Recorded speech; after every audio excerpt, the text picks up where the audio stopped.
ভিডিওটা টান দিবেন না, কথাগুলো মনোযোগ দিয়ে শুনে যান।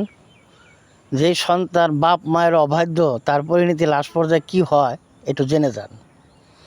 এক ছেলে প্রতি বছরই মাকে বলতো যে মা আমি হজে যাব।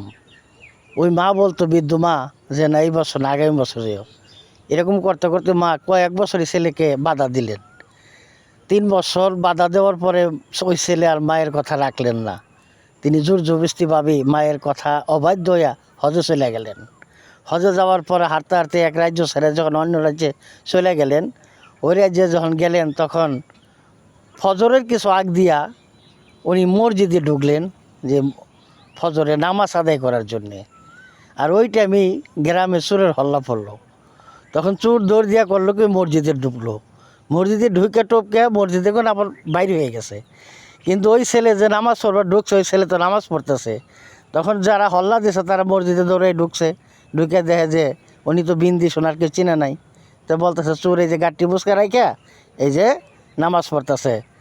তো নামাজের শেষে তাকে ধরলেন যে আমাদের এলাকায় চুরি কইরা যেই পাও দিয়া মসজিদে ঢুকছে ওই পাও কাটে দেওয়া হয়। আবার কেউ বলতেছে না যে চোখ দিয়ে মসজিদে দেখা ঢুকছে তাকে চোখ উঠাই দেওয়া হোক। কেউ বলতেছে না তাকে হাত কেটে দেওয়া হোক।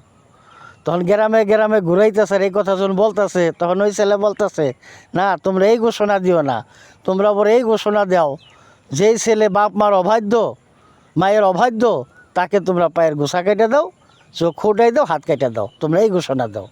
তখন উনি গিন্ডিমিন্ডি ভিত্তিক কিছু ছিলেন, তারা বলতেছেন যে আমরা তোমার ঘোষণা দিতেছি, শাস্তির বিধান বলতেছি, আর তুমি বলতেছো যে যেই ছেলে বাপ মার অবাধ্য তাকে পায়ের গোসা কেটে দাও, চোখ উঠাই দাও, হাত কেটে দাও, কিন্তু তুমি এইরূপ কেন বলতেছো? তখন উনি বললেন যে দেখেন আমি প্রতি বছরই বলতাম যে মা আমি হজে যাব। তো বছর গনিয়ে আসলে মা আমার বলতো না এই বছর না আগামী বছর যেও। এরকম করতে করতে মা আমার কয়েক বছর এরকম আমার বাধা দিছে। তখন এইবার আমি আমার মার কোনো বাধা আমি শুনিনি, আমি হজে চলে আসছি।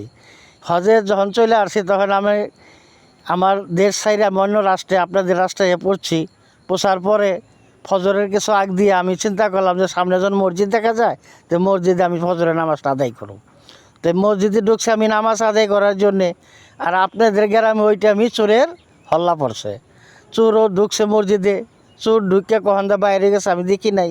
কিন্তু আপনারাই আমার চোর সাব্যস্ত করে আমারে ধরলেন, আমারে এই শাস্তির বিধান দিলেন। তখন আমি এই কথা এই জন্যে বলতেছি যে তোমরা এই ঘোষণা দিও না যেই সন্তান বাপ মার অবাধ্য তাকে হাত কাটিয়ে দেখ, চোখ করে দেখ, পার গোসা কেটে দেখ। এই কথা এই জন্যে বলছি আমি যদি আমার মায়ের অবাধ্য হইয়া যদি আমি হজে চইলে না আসতাম তাইলে আজকে আমি এই মসজিদেও ঢুকতাম না, এই এলাকায় আপনার এলাকায় আসতাম না, এবং আপনারাও চোরের হল্লা দিয়া এবং আমার ধরতেন না, আমার শাস্তির বিধান আপনারা জারি করতেন না। তাই সব কিছু হয়েছে আমার মায়ের কথার অবাধ্য হওয়ার কারণে, এই জন্য আমি এই ঘোষণা দিচ্ছি। তো সবাই কথাটা চিন্তা করবেন, ছেলে সন্তান যারা আছেন বাপ মার প্রতি খেয়াল রাখবেন। বাপ মার কথা কখনো অবাধ্য হইবেন না, অবাধ্য হয়ে কোনো কাজ করবেন না, তার পরিণতি নাইলে ভালো হবে না। তো কথাটা সবাইরে আপনারা শেয়ার করে দিবেন। ধন্যবাদ সবাইকে।